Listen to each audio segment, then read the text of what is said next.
Hello, everyone, and welcome to today's Tech Talk on You have been asked to include building envelope commissioning in your commissioning scope. Now what? My name is Amy Brown, and I will be your moderator for today's session.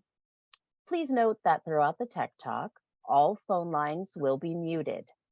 This will minimize any background noise or feedback that could distract from today's presentation. When you have a question, we ask that you submit it through the Q&A function. We will be gathering your questions throughout the Tech Talk, and we'll leave a little time at the end to answer those questions. This webinar will be recorded and available on the BCA website under the Resource tab for members only. Today's presentation is brought to you by the Western Canada chapter. Today's presenter is Saffron Skinner-Wilson. Saffron's specialized building envelope knowledge and construction experience have been built on the contractor side through involvement with some of Calgary's most iconic buildings. Her multiple years in design engineering consulting for projects across North America complements her construction ability knowledge with technical depth. In addition, Saffron has been a leader in Western Canada for the emerging sector of building envelope commissioning, aiding clients in the verification of the design and construction of building envelopes.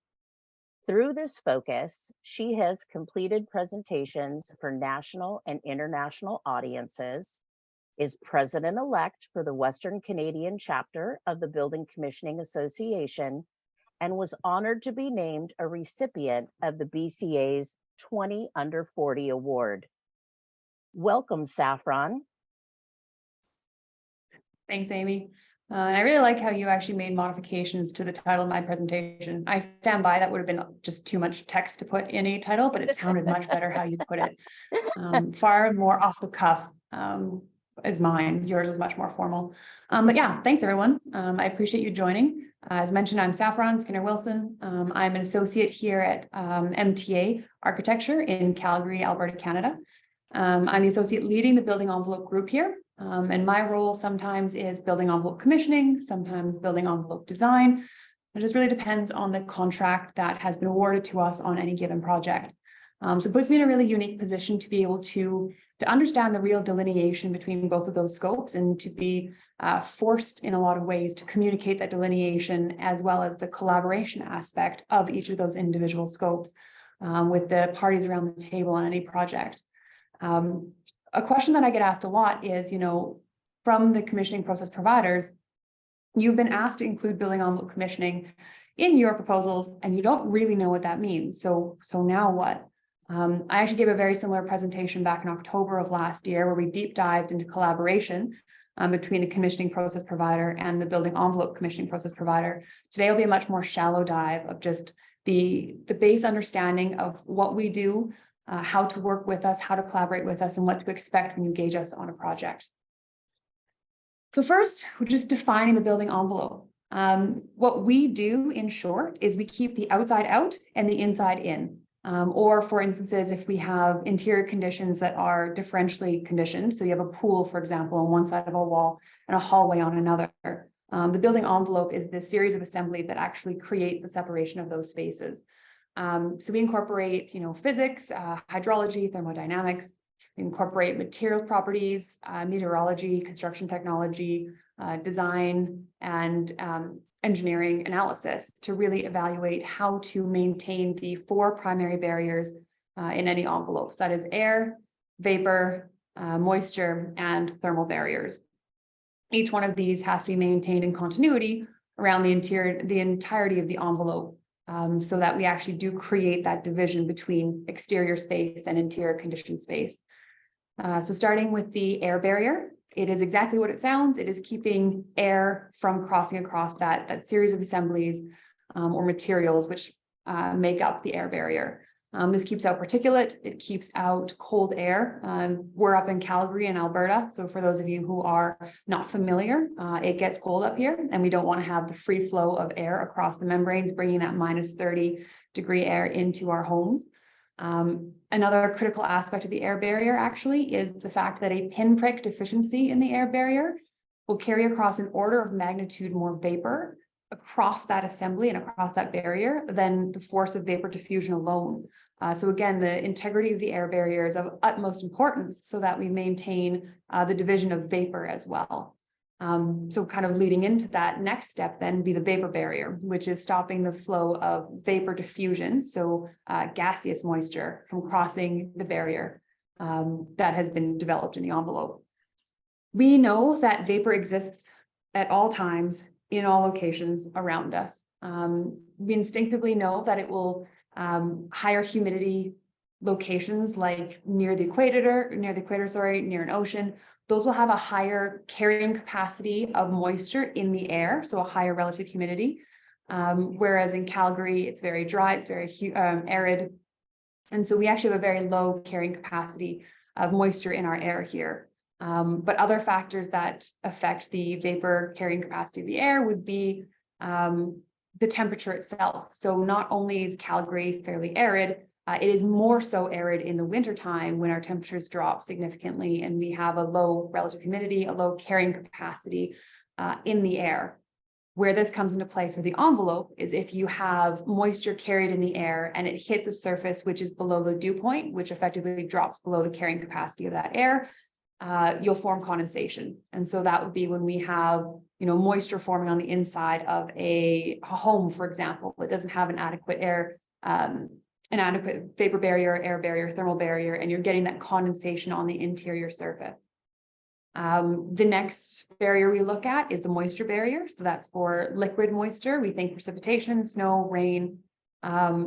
We know that water will always be trying to cross a barrier. It will always try to get in, and oftentimes water finds a way. So for us, it's understanding how do we design our assemblies and that moisture barrier to ensure that mass moisture cannot penetrate into the system, and any incidental moisture that does develop in the system can then be egressed out of the system without causing damage to the interior components. Finally, we have the thermal barrier. This is a little bit less critical in some warmer jurisdictions like the southern states, but it's actually becoming more critical because of the climate changes that we're seeing, more severe storms, temperatures dropping below zero. All of that starts to become a more critical cause for designing a strong thermal barrier. Again, we're here in Calgary where it gets to be -40 in the winter and +35 in the summer every year. So for us, there is very little ability to be lax with our thermal barriers. We need to ensure that it is effectively a warm jacket that is wrapped around the entirety of the building. We like to remind our designers that a thermal barrier or an insulation, for example, doesn't create heat, but rather it slows the flow of heat energy from a warm heat condition, warm high heat energy, to an area of low heat energy. And so designing your building to have as few deficiencies or means by which that heat energy can flow without any kind of restriction. For example, a steel penetration through the envelope. Mitigating those kind of penetrations is another element that we look at with a pretty critical eye. And so really building envelope, these are all types of science that we learned in grade school for the most part, but it's having the ability to apply those simple first principle concepts to increasingly more and more complex situations. And so, of course, understanding what we do for a living and fundamentally why we exist. We then go into actually how does that come into play from a commissioning side, especially when we're engaged on a project for either an RFP or sometimes our friendly neighborhood commissioning process provider coming to us and suggesting incorporating our services as a value add. Because there really is two ways that we are brought onto a project. One, it's explicitly asked for an RFP. That can be either a very clear and detailed description of what they're looking for in our services, or it can be a single line item that says building envelope engineering or building envelope commissioning. In that second case, it is very challenging for us because we understand that we have to almost forecast out what scope of work may be requested by the owner, by the client, and put together a scope of work that could be reasonable for the building itself. Whereas if the RFP is very prescriptive in what they're looking for in that commissioning service, it's very easy for us to understand what kind of scope we're putting together, and kind of nesting in usually with your commissioning proposal as a single unified proposal going back to the client. So what are we assessing when we're looking at our proposals? We're looking at, of course, if it's a more open-ended proposal, we're looking at building typology. So what kind of building are we looking at? Is there a risk tolerance that we need to consider, like a hospital or a critical center should there be an emergency? Or is it a lower risk factor like a shed in someone's backyard that requires probably very minimal testing? We look at assumed construction methodologies. We look at, are we going to be building this modular in plants off-site, or is it going to be stick-built on-site for the most part? We look at project schedule. If it's stick-built, is it going to be built in the winter? Because if it's built in the winter, especially in, for example, Calgary's climate, we know there's going to be a lot of challenges with ice, with low temperature performance products that may freeze if not properly managed and heated.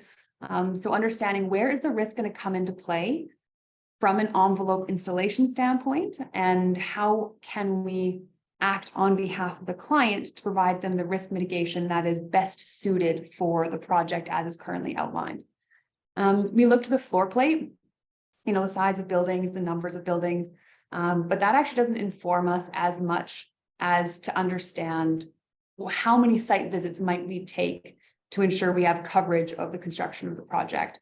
What's actually of more importance to us is the complexity of the geometry and the number of different kind of cladding assemblies, whether it's windows, maybe you have some punch windows and some storefront and some curtain wall. Each of those will require unique efforts.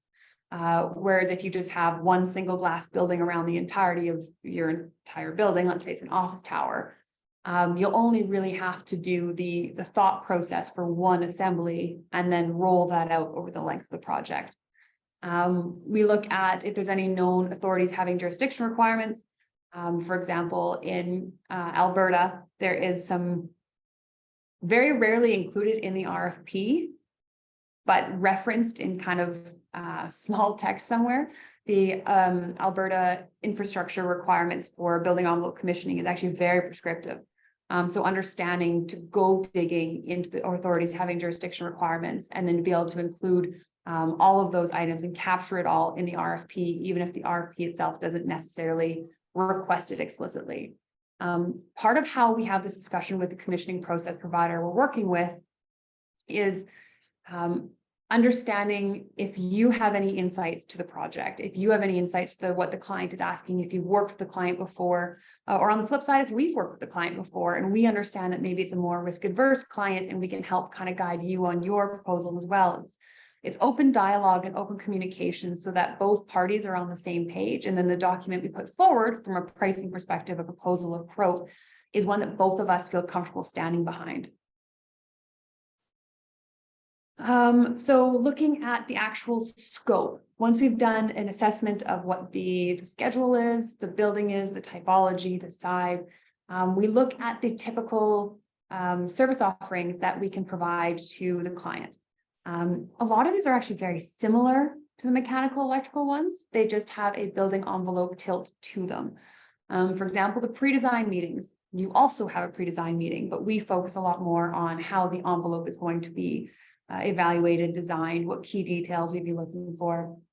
Again, OPR and BOD development. It's the exact same stuff you guys do, but it is the tilt of the building envelope. So we often ask to be brought into the room early on, similar to what you guys are asking too, that earlier on we can be brought into the project, the more value we can add up front. So if we can be part of the development of the OPR, that's going to be a stronger, more resilient project than if we're brought in at design development or construction documents and trying to retroactively create or validate an owner's project requirement document. It is unlikely that it's going to be as resilient of a building, or maybe not meet the overall performance or maybe long-term maintenance or durability requirements of the owner. We develop our building envelope commissioning specification, in which we outline how many tests are going to be performed on which assemblies, which components, what kind of QA/QC submittals are going to be required, effectively just outlining what is going to be the requirement on the contractor side so they can price the project accordingly.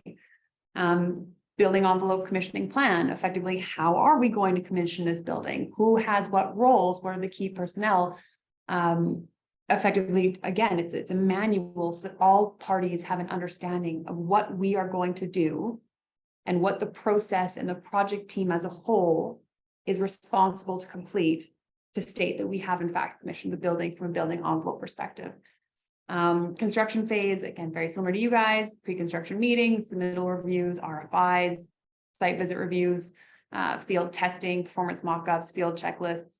It's all the validation and verification aspects that are just baked into commissioning as a whole. We just look at it from the building envelope side. Post-construction services, we have infrared thermography scans, warranty reviews, owner's training. Again, not to reiterate the same point, but it's all the same stuff you guys are doing. It's just with slightly different timing and a slightly different lens. So diving into the design side of things, I've already kind of listed out a lot of what we end up doing on our side, and it mirrors what you do for the most part. The one that I really want to highlight, though, is the OPR and the BOD development. When you have been engaged by a client and that building envelope commissioning is one of the line items and part of the requirements of the project, the sooner you can bring us in to have those OPR and BOD development discussions, the sooner we can be part of developing the basis of design and the requirements of the project, the more we can actually influence the direction the project is going to go. And usually we would like to think for the better. So we're going to be outlining what kind of performance requirements either the client themselves has or the authority having jurisdiction has, which theoretically the building envelope design team will also be looking at. But at times when they're going through value engineering, for example, and they are trying to find more cost-effective ways of managing the envelope or managing the building in general, we find the envelope is one of the first things to get value engineered out. So if we can be part of the conversation early on and starting to have the development and that insight into the OPR documents, understand what the requirements are of the owners, it gives us a much stronger position from which to fight for maintaining envelope components, might fight for maintaining testing, and doing the entire validation process so that we can actually have a building at the end of the day that meets what the project and the client needs, rather than at the end of the day going, well, it was too expensive, so we cut all these things and it leaked, but what you're going to do? That's effectively the worst case scenario we can possibly have. Building envelope commissioning plan.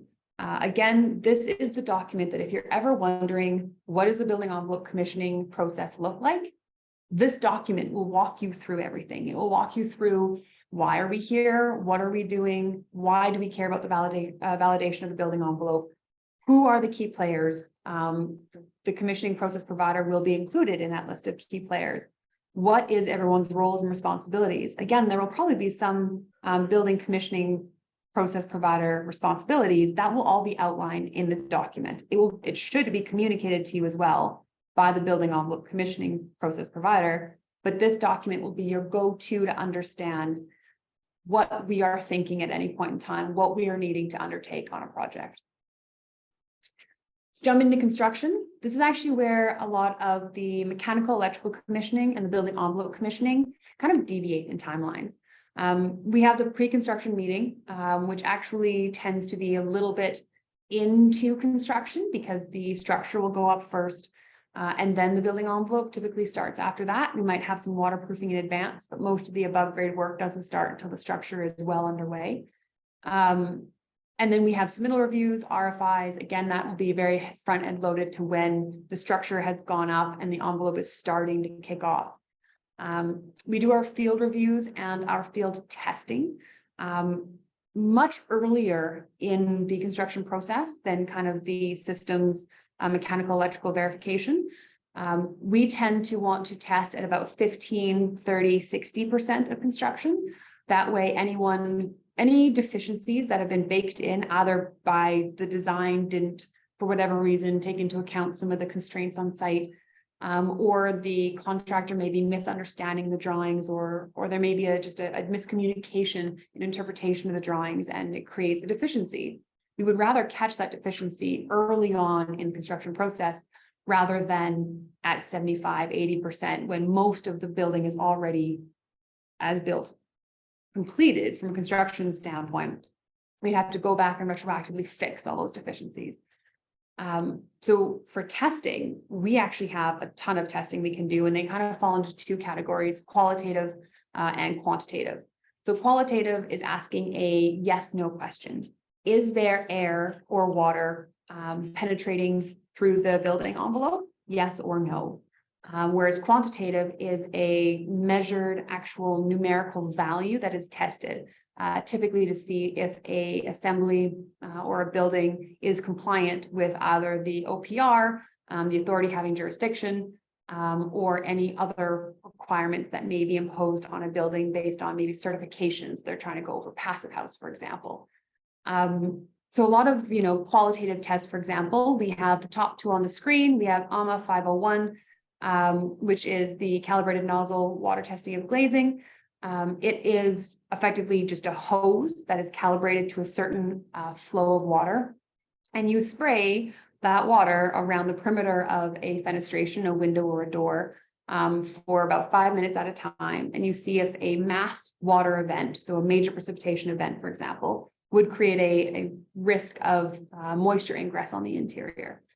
Another test that we perform qualitatively is a ASTM E1105, which is actually a calibrated spray rack, and you have a fan on the interior and a pressurized chamber, and you actually negatively pressurize the chamber and you try and actively draw moisture in. So you have a lower flow of water hitting the actual window itself, but you are actively trying to suck that water in, and it creates a very similar condition to a wind-driven rain event. So again, both of those tests just trying to see if the as-built construction actually is going to withstand the weathering that's going to be forced on it over decades of service life. Quantitative, we have things like blower door tests. That can either be an isolated chamber on a wall, for example, where you're measuring the amount of air leakage across a wall assembly, or it can be an entire building that you're pressurizing and you're seeing the air leakage across that entire building. Most of these tests can be completed, like I said, kind of 15, 30% into construction, so we can ensure that if there is a deficiency that is systemic to how it's being built, it is caught early on and not replicated through the entirety of construction. And then at the end of the project, we have, again, it starts to actually overlap with you guys a lot, where we have our warranty reviews at 10 months, similar to what the mechanical and electrical would be. We have the owners' training sessions, depending on the authority having jurisdiction. Some of them are required, some of them are not. We have the O&Ms, the maintenance manuals that are put together. And we have the final building envelope commissioning report, which effectively is the building envelope commissioning plan that we set up during design, as well as the incorporation of all the issues logs that were developed and hopefully resolved during design. The QA/QC logs we received from the contractors during the actual construction process. Incorporates all of our field testing, all of our site visit reviews, any issues that came out of that. And it is a comprehensive report that outlines everything that has been undertaken for the project from a building envelope commissioning lens. The final aspect of testing that we do effectively when the building envelope is completed, the final test we'll perform is an infrared thermography scan. So the images you're actually seeing right here on the screen are of ones where I was doing a single family. It was a ranch that had been experiencing issues with wasp and bee and moose ingress. So we actually undertook an infrared scan at about 3 a.m. To see if we could see where air leakage was present, and that would give us an idea of where these vermin could be actually accessing the building itself. You can see the horses were very curious to understand why at 3 a.m. someone was walking around and why they weren't being fed. And then the cat on the top photo also found my work fascinating and kept inserting himself between me and the house. So in my final report, several of the images that I ended up sending to the client had a cat between myself and the house. So why we do the infrared thermography scan? And I'm going to touch on this one specifically because it is one of the most critical elements that we can incorporate in our commissioning.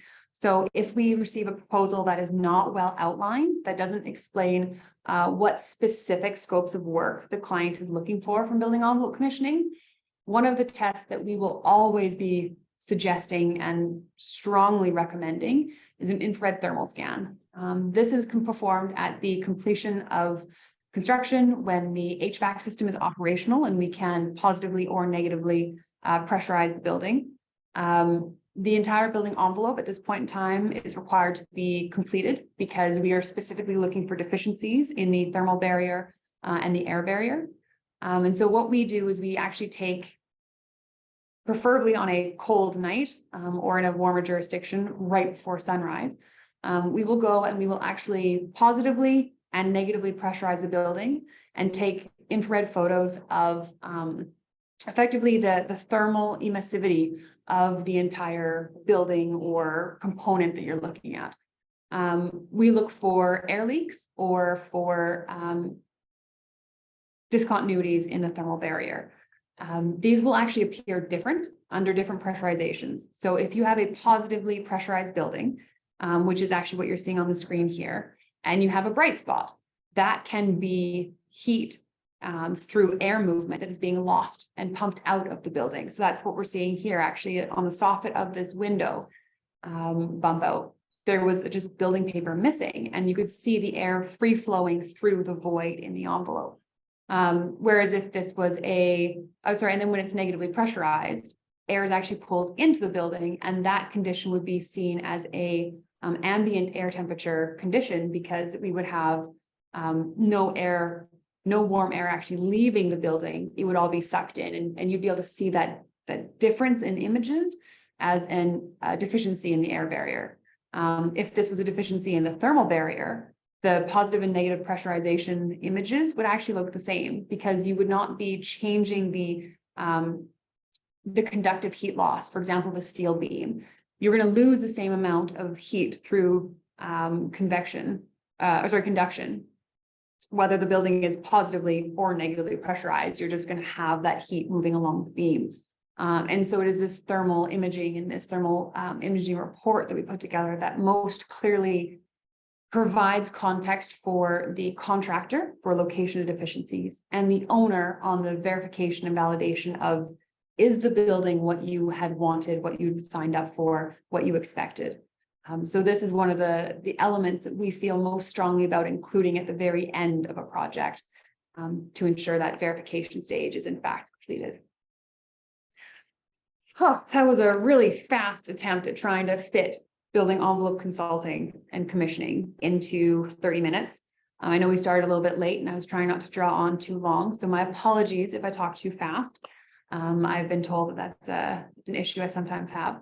But really, all of this was the shallowest dive I could give you to understand fundamentally what we do for a living and how we incorporate with you when you bring us on a project.